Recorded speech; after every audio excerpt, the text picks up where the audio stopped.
Hi everybody, Coach Allison, and I have your week 10 Defy aging workout to go through with you. This week we have 2 circuits, each with 4 exercises. And let's see, we're gonna go through each circuit 3 times.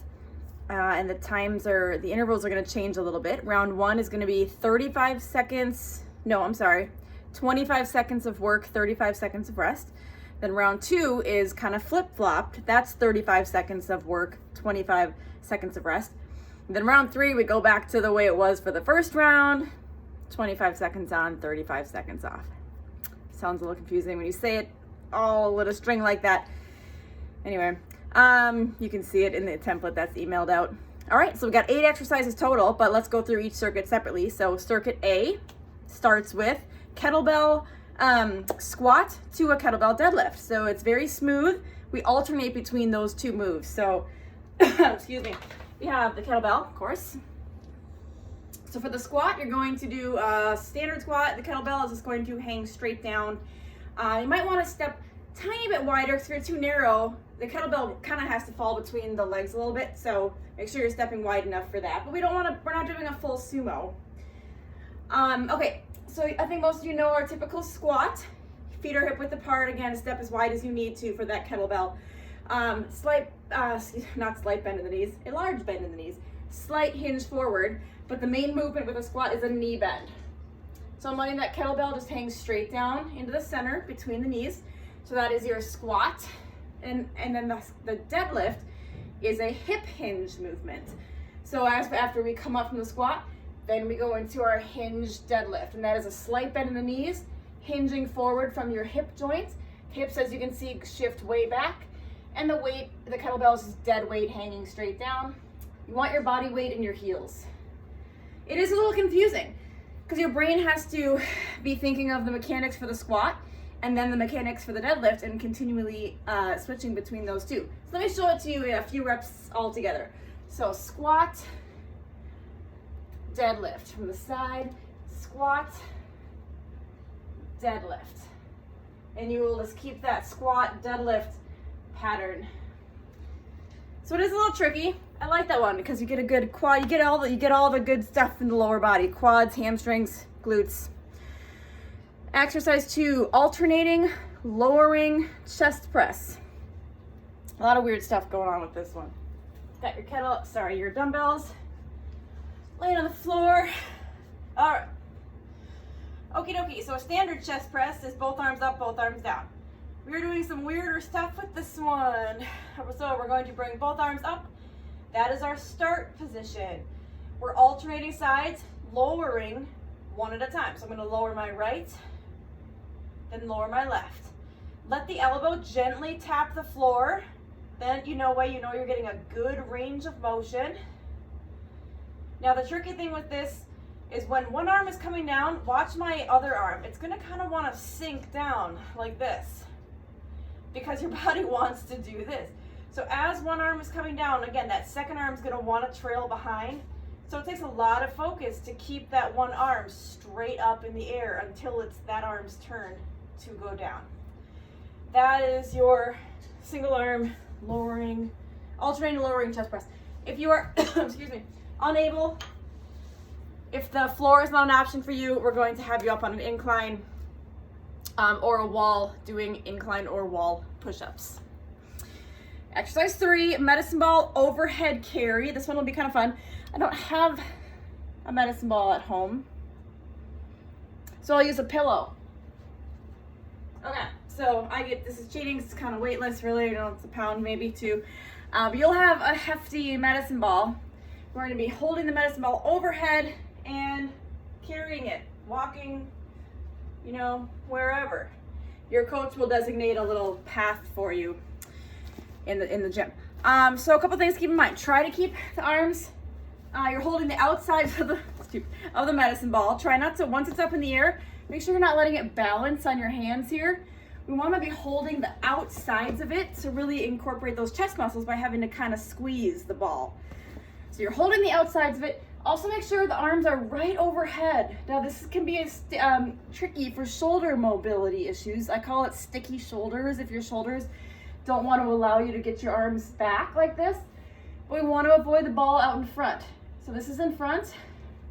This is where we want it, overhead. Also try to avoid the arms bent. We don't want to be carrying it like this. We want to be carrying it like this. That's where some stability comes into play. So a lot of little keys with that one. It's not just lifting it up, it's lifting it up but keeping all those little things in mind. And last one for the circuit A is Zigzag Hops. Pretty much just what it sounds like. Again, your coach will have a designated space for this. We're going to hop in a zigzag pattern. And if you're feeling, you can turn around and go forward again. Or if you're feeling brave or bold or whatever, you can hop backwards as well. But continuing in that zigzag pattern. The goal is to hop both feet at the same time. So keep those feet glued together and you're not kind of hopping with one foot first. All right, circuit B, let's keep going. We did this one last week in week 9, bird dog, okay? On your hands and knees. Excuse me. All right, tabletop position, knees are right under hips, hands are right under shoulders, and we're gonna, excuse me, we're gonna bring one leg back and the opposite arm forward. Gotta get my whole self in the frame here. Opposing arms and legs. And alternate. Keep your head, your neck neutral, so keep looking at the floor beneath you. So we don't want to be kinking the neck and looking forward. You want to pause for about a 1 second pause at the top of the movement. That just kind of solidifies the balance. You'll definitely feel an extra squeeze, contraction in the glutes, and try not to tip over. The no floor option would be doing this on an incline, so grab a bench or a box at the gym and slight bend in your knees in this position because we don't want to lock out the knees. Everything else is the same though. Same thing, one arm and the opposite leg. So no problem to do that on an incline. Exercise 2, this one is a little tricky.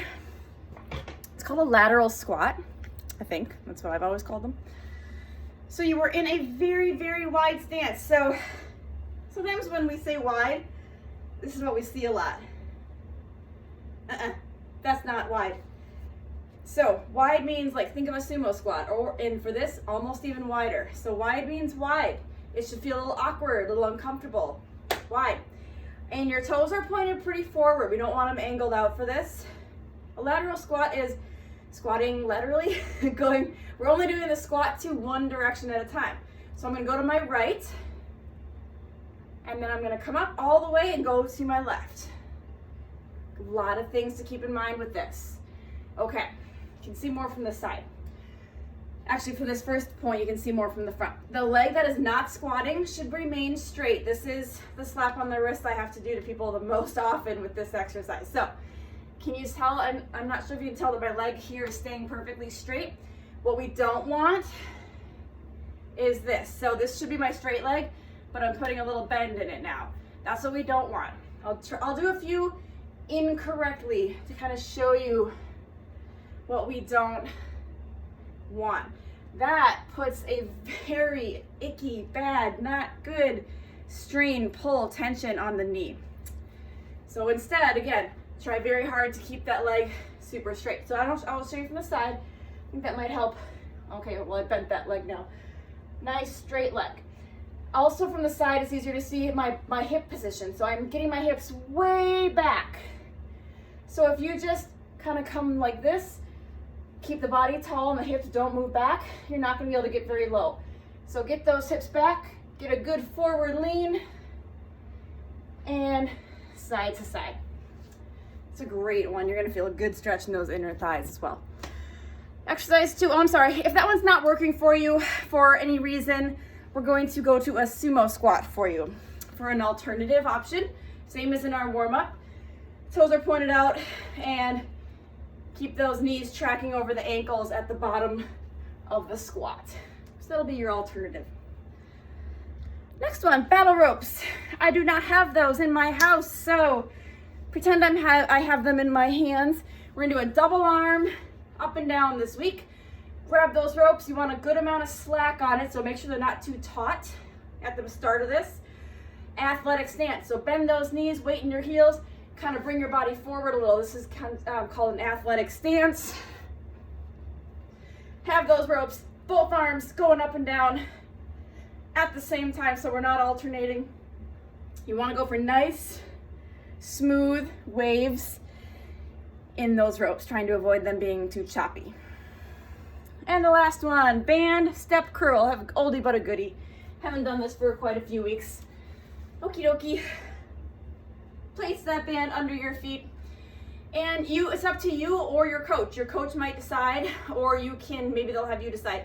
You can either do one step, one curl, one step, one curl, or if you have a little more space, feel free to kind of mix and match or mix it up and do two. So I'm doing, 2 steps one way, 2 curls, 2 steps other way, whatever. So 1 and 1, 2 and 2, whatever you would like for some variety. So working the hips and of course those biceps. Whew, okay, so you'll go through each of those circuits, Circuit A and Circuit B, both of those for 3 rounds. And I hope you enjoy this week's workout.